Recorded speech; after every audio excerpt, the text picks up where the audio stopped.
दोस्तों नमस्कार। आज हम आपको बहुत पुरानी यादें दिलाने के लिए जा रहे हैं, जो हमारे बड़े बुजुर्ग बहुत पहले किस्सा सुनाया करते थे, और वही चीज़ आज हम दोहराने के लिए जा रहे हैं। वो इतनी दिलचस्प है कि सुन के आपको आनंद आ जाएगा। तो शुरू करते हैं किस्सा तोता मैना का। दोस्तों, एक रमणीक द्वीप के निकट अति उत्तम उपवन फूलों फलों से लदा हुआ और अनेक प्रकार के रंग बिरंगे पक्षी, कोयल, मोर, चकोर, हंस, सारस आदि से सुशोभित अनेक तालाब और सरोवरों से परिपूर्ण नंदन वन के समान था। उसी उपवन के सब वृक्षों पर अनेक पक्षियों ने अपना अपना निवास बना रखा था। देव योग से एक तोता बरसात का मारा अति व्याकुल एक वृक्ष पर आकर बैठ गया। इस वृक्ष पर एक मैना का निवास स्थान था। मैना ने जब तोते को बैठा देखा तो आंखें बदलकर क्रोध के साथ बोली, ए तोते, तू मेरे वृक्ष पर क्यों आके बैठ गया? यहाँ से उठ और किसी दूसरे वृक्ष पर चला जा। मैना की यह बात सुनकर तोता बोला, है मैना, हम तेरा क्या बिगाड़ते हैं? एक डाली पर आज की रात बिताकर प्रातः कल अपने स्थान को चले जाएंगे। तोते की यह बात सुनकर मैना बोली, यदि तू 100 बार भी कहेगा तो मैं नहीं मानूंगी, क्योंकि मुझे पुरुष जात से अति घृणा है, नफरत है। संसार में मनुष्य के बराबर बेपीर जाति कोई नहीं है। दोस्तों, मैना की ऐसी जली कटी बात सुनकर तोता क्रोधित होकर बोला, तू क्या आश्चर्य की सी बात करती है? तू पुरुष को बेपीर बताती है? हाँ, इस बात को सब कोई कहते हैं कि औरत जात बड़ी बेपीर और बहुत ही बेमुरव्वत होती है, क्योंकि किसी कवि ने लिखा है, प्रिया चरित्र जाने ना कोई, खसम मार के सती होई। इसलिए मैना बेपीर जात तो औरतों की होती है, मर्द के बराबर तो बात का पक्का और मुंह का सच्चा दूसरा कोई नहीं। ऐसा कौन सा तूने मर्दों में दोस्त देखा जिससे तुझे मर्दों से नफरत हो गई? ये सुनकर मैना ने कहा, अगर ये पूछ रहा है तो सुन तोता, एक दास्तान में तेरे आगे कहती हूँ। मर्द इतने बेपीर होते हैं जो मुझे कहने में भी लज्जा आ रही है। ये तोते, अगर तूने पूछा है तो पूरी कहानी सुन, मैं तुझे बताती हूँ, कहीं बीच में मत उड़ जाना। एक चंद्रपुर नाम का शहर था जहाँ चक्रदत्त नाम का राजा राज करता था। उसका बेटा मदनपाल नाम का बड़ा रूपवान और चतुर था। सो एक दिन किसी कसूर से राजा चक्रदत्त ने उसे देश से निकाल दिया। मदनपाल ने अपने महल में आकर अपने रास्ते के खर्च को 4 लाल रख लिए और कुछ धन लेकर शहर से जंगल की तरफ रवाना हो गया। जब शहर में पहुंचा तो एक साधु का आश्रम देखा। वहां मदनपाल साधु को दंडवत करके बैठ गया। तब वह साधु बोला, बच्चा तू कौन है और यहाँ कैसे आया? तब मदनपाल ने कहा कि महाराज, मैं राजा चक्रदत्त का बेटा हूँ और मेरा नाम मदनपाल है। मुझे मेरे पिता ने देश से निकाल दिया है, सो मैं परदेश को जाता हूँ। तब वह साधु बोला, अच्छा बेटा, परदेश जाते हो तो तुमको हम 4 बातें लिखाते हैं। तुम हमेशा इन बातों पर अमल करना, यह बातें परदेश में तुमको बहुत काम आएगी। एक बात तो यह है कि परदेश में किसी दूसरे का दिया हुआ भोजन न करें। अगर खाएं भी पहले उसमें से थोड़ा किसी जानवर को खिलाकर फिर खाएं। तीसरी बात यह है कि परदेश में किसी की बिछी हुई खाट पर न सोवें। और चौथी बात यह है कि जब कहीं दुश्मनों के फंदे में फंस जाए तो जहां तक बने नर्म होकर और उन्हें ज्ञान की बात सुनाकर अपना मतलब निकालना चाहिए।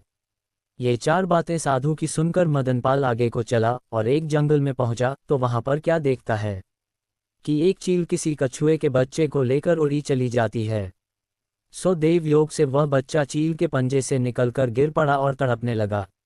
मदनपाल उस तड़पते हुए बच्चे को देखकर अपने मन में कहने लगा कि बच्चे को पालना चाहिए। इसके पालने से 2 बातें हासिल होगी, एक तो इसकी जान बच जाएगी और दूसरी बात कि हम 1 से 2 हो जाएंगे।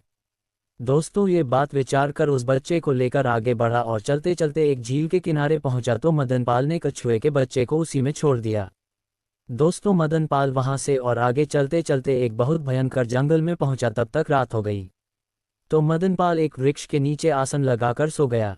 लेकिन दोस्तों, उस जंगल में एक ठग रहता था जिसके 4 बेटी और 2 बेटियां थीं। उसकी बड़ी बेटी ज्योतिष शास्त्र पढ़ी थी। उस समय वह अपने बाप भाइयों से कहने लगी, मुझको ऐसा शकुन होता है कि जंगल में कोई मुसाफिर आया है और उसके पास 4 लाल है। अगर तुम्हें मिल जाए तो जन्म भर के लिए निहाल हो जाओ, मगर उसको मारना नहीं, जिंदा ही पकड़ लाओ। इस बात को सुन पांचों बाप बेटे जंगल की तरफ चले और उसे ढूंढने लगे तो देखते क्या है कि एक मनुष्य पेड़ के नीचे सो रहा है और वह वही मनुष्य है जिसके पास लाल है। ये पहचान कर ठगों ने उस सोते हुए को लाकर अपनी बेटी के हवाले किया और उससे कहने लगे कि पकड़ कर लाने का काम तो हमारा था और उसके लालों का निकलना तेरा काम। ये बात सुनकर ठग की बड़ी बेटी ने कहा, तुम्हें कुछ काम नहीं करना, उन लालों को तो मैं निकलवा लूंगी। दोस्त उसी वक्त ठग की छोटी बेटी आ गई। उसने जैसे ही मदनपाल की ओर देखा तो उसे देखते ही उस पर आशिक हो गई। तो मैं ना बोली, सुन तोते, तू कहता है कि मर्द वे पीर नहीं होते। ठग की छोटी बेटी मदनपाल से प्रेम करती है, फिर मदनपाल इसके साथ में कैसी बेवफाई करता है तो आगे सुन। ठग की छोटी बेटी मदनपाल पर मोहित हो गई, परंतु बाप और भाइयों के डर से कुछ ना बोली। इस फिक्र में दिन बीत गया, रात्रि का वक्त आया। ठग की छोटी बेटी उसके बचाने की फिक्र हरदम करती रहती थी। लेकिन ठग की बड़ी बेटी ने भोजन बनाया और उसमें जहर मिलाकर थाली परोसकर मदनपाल से बोली, आप भोजन कर लीजिए। जब मदनपाल भोजन करने बैठा तो साधु की बात याद आ गई और थाली में से थोड़ा सामान लेकर कुत्ते को डाला तो कुत्ता खाते ही मर गया। मदनपाल ने ये भोजन नहीं खाया। मन में कहने लगा कि साधु की बात काम में आ गई। इधर ठग की बड़ी बेटी ने एक दूसरा जाल और फैलाया।